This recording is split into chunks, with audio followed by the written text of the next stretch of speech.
In this section of notes, we're going to expand on the idea from the last section.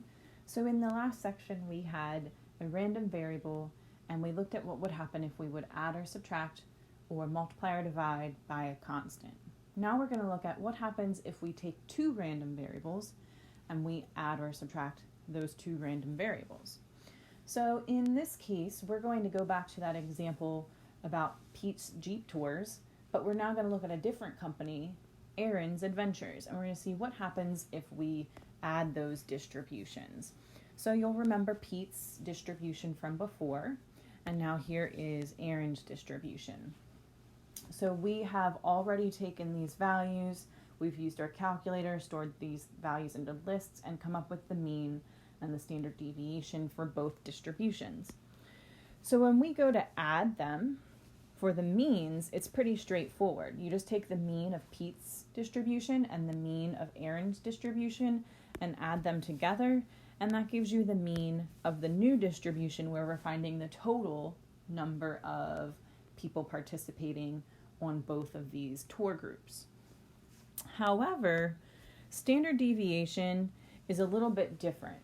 The formulas I'm going to share with you here in just a moment only work for independent random variables. So you need to believe that whether or not someone chooses Pete's company or Aaron's company, you have to believe that those are independent from each other. Otherwise, these formulas will not work. So you have to make sure that that assumption has been met before you start. So we'll kind of look at this by hand for just a moment, but you're never going to do this. You're going to learn a rule and you'll apply that rule instead. But essentially what we've done here is we have looked at the passengers and the probabilities for both groups, so Pete's group and Aaron's group, and then put together a total. And we already know that the means simply add. For the standard deviations, though, if we were to calculate that new standard deviation, they wouldn't add. What you would notice, though, is that the variances add. So there's no nice, neat rule for how to get the standard deviations, but there is a nice, neat rule for variances. So we can add the variances, and then you know that you can simply go from a variance to a standard deviation by taking the square root. Now let's take a look at what would happen if we were to subtract the two distributions.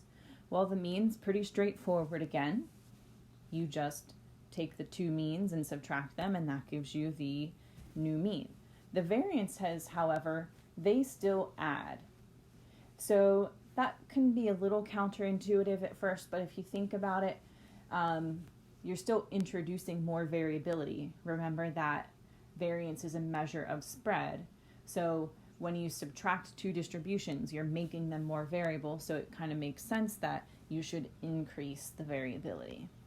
So same as before, you're going to subtract the means and add the variances, and then if you want to get the standard deviation, you're going to have to take the square root of your new total variance. So let's look at this example. So we have some sugar packets, and every sugar packet has some value in between 8.5 and 9 grams of sugar is what he likes to have, and any individual packet has a mean of 2.17 and a standard deviation of 0.08, and we want to know if he picks 4 packets at random, what is the probability that he's going to end up with between 8.5 and 9 grams of sugar in his tea. So we're going to take the means, and we're saying packet 1 plus packet 2 plus packet 3 plus packet 4. Notice we didn't multiply because not all the packets are the same. We just added. That's going to give us our mean. And then for standard deviation, remember we can't use standard deviation. We have to use variance because variance is add. But then once we have our variance, we can take the square root of that to get our standard deviation. Now from here, since they're normally distributed, I can use my normal model.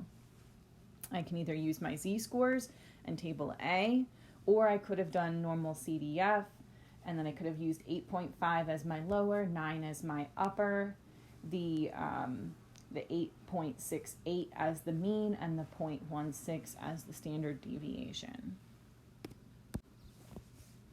As usual, don't forget to try the practice problems before moving on.